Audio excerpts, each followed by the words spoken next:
नमस्कार विद्यार्थी मित्रांनो, मी डॉक्टर अनुपमा लाभे आपला सब्जेक्ट इन्कम टॅक्स घेऊन आलेली आहे आणि आज आपण जे प्रॉब्लेम सॉल्व करणार आहे इन्कम फ्रॉम अदर सोर्सेसचा त्याचा नंबर आहे 8. ठीक आहे, तर प्रॉब्लेम नंबर 8 जे तुम्हाला पीडीएफच्या थ्रू मी प्रोव्हाइड केलेले ते काढा आणि त्याच्यानंतर आपण ते पहिले वाचून घेऊ आणि प्रॉब्लेम सॉल्व करायला लागू. प्रॉब्लेम नंबर 8 जे आहे ते Shri Jain had the following investment for the year ending on 31 March 2020.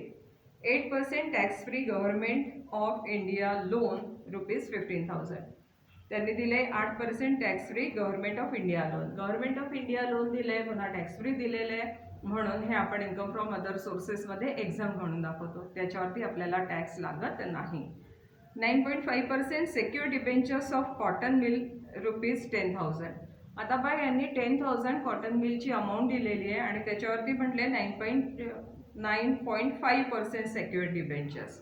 आता त्यांनी टॅक्स फ्री, लेस टॅक्स असं काही दिलेलं नाही, म्हणून जी अमाऊंट दिलेली आहे त्याच्यावरती आपल्याला ते पर्सेंटेज कॅल्क्युलेट करायचे आणि जी अमाऊंट दिली आहे ती आपल्याला इन्कम फ्रॉम अदर सोर्सेसमध्ये घ्यायची आहे. नंतर 12% tax free secured debentures of Raymond woollen mills limited listed in Delhi stock exchange ₹10,000.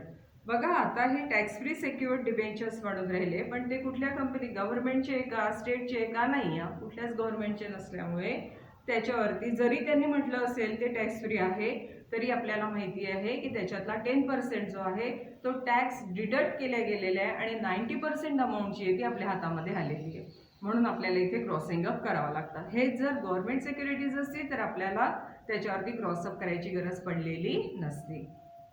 पुढे बघूया आपण. 11% debentures of Reliance textile industries ₹8,000.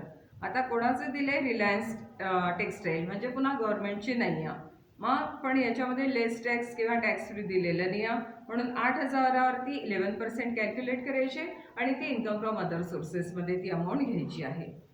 नंतर ही टूक ए loan of ₹15,000 at the rate of 7.5% per annum rate of interest to purchase debentures. Debentures purchase करण्यासाठी त्यांनी 15,000चं 7% loan घेतलेलं आहे.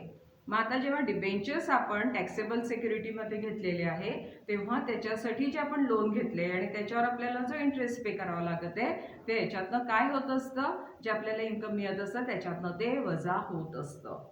म्हणून 15,000चे 7% काढायचे आणि ते इन्कम फ्रॉम, म्हणजे जेवढं काही इन्कम आलेलं आहे आपलं त्याच्यातनं ते मायनस करायचे.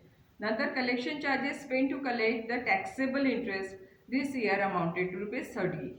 आता जो आपला टॅक्सेबल इन्कम आहे, इंटरेस्ट आहे, तो कलेक्ट करण्यासाठी त्याला ₹30 द्यावे लागले, म्हणजेच तो आपण इन्कममध्ये घेतलेला आहे म्हणून तो ₹30 पण आपल्याला वजा करावा लागेल.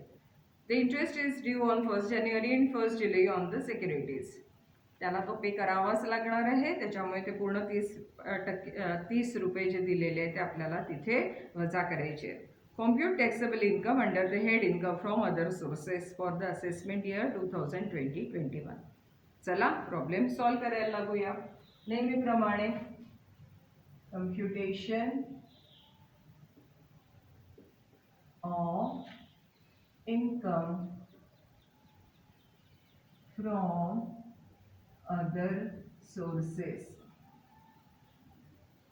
for the assessment year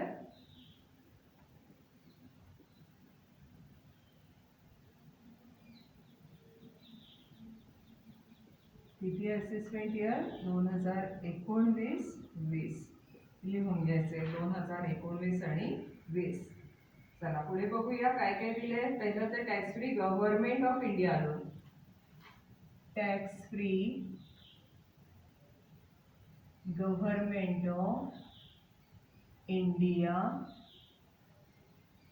loan.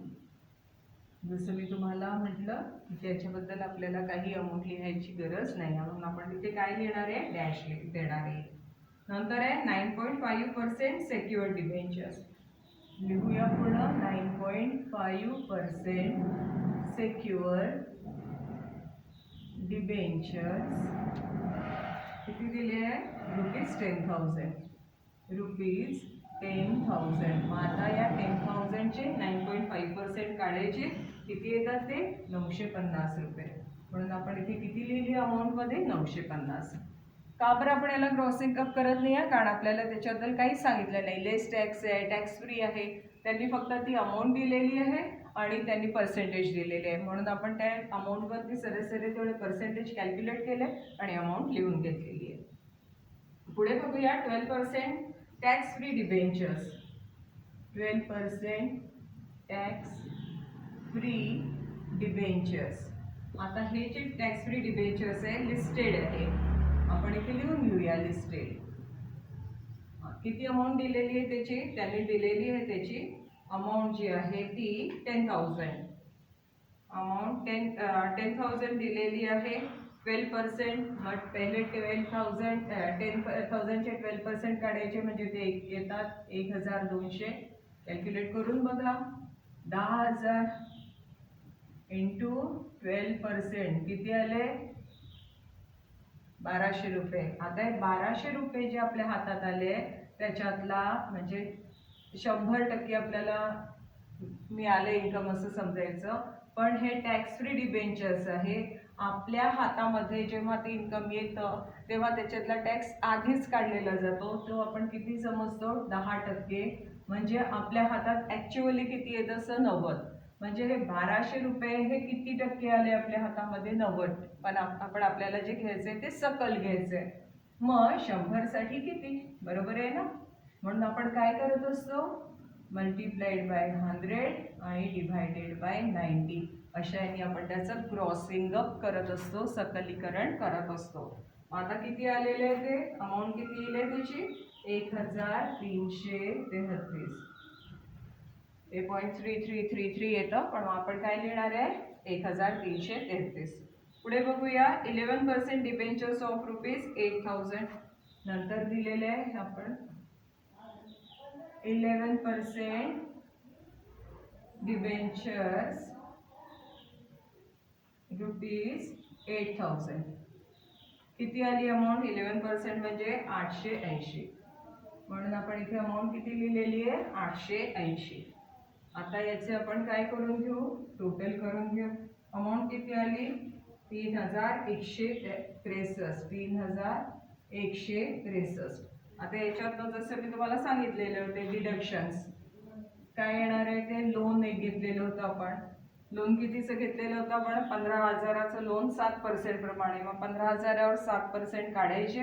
1,050 त्याची अमाऊंट येते. त्याच्यानंतर आपण इंटरेस्ट कलेक्शन चार्जेस दिलेले आहे. इंटरेस्ट कलेक्ट करण्यासाठी ते अमाऊंट दिलेली आहे आपण 30 रुपये. मग आता हे 1,080 जे आहे ते आपल्याला इथे काय मिळणार आहे? त्याचं डिडक्शन मिळणार आहे आणि उरलेली अमाऊंट आपण टॅक्सेबल इन्कम किंवा इन्कम फ्रॉम अदर सोर्सेस म्हणून लिहिणार आहे. 2,083 रुपये. आले लक्षामध्ये? 2,083 जे आहे त्याला आपण इथे टॅक्सेबल इन्कम जे प्रॉब्लेममध्ये विचारलेलं आहे तेच आपल्याला इथे फायनल लिहायचं असतं. ठीक आहे? दरवेळेला मी जसं सांगते लिहून घ्या, न पाहता लिहून घ्या. नाही कळलं तर कधीही मला तुम्ही पुन्हा माझ्या व्हॉट्सअपवरती विचारू शकता. धन्यवाद.